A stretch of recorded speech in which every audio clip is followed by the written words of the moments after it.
In simple harmonic motion we have force, because if we are talking about acceleration, there has to be some force. So we know that the acceleration of body in simple harmonic motion is a equal to minus omega square x. And if we apply the second law of motion, F equal to ma, then F, this a we will use here in this place. This will be m omega square x, and this m omega square, you can write this omega square, this total as say k.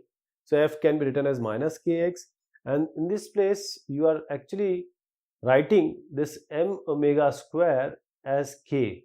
So k becomes what, or see, omega becomes what? Omega becomes under root k by m. K is m omega square. This is a constant, and it is also called this k as sometimes the elastic constant. This is the elastic constant. It is equal to k is m omega square as represented here. So in simple harmonic motion, the force is proportional and opposite to the displacement. With displacement, this is force. It is directly proportional but opposite.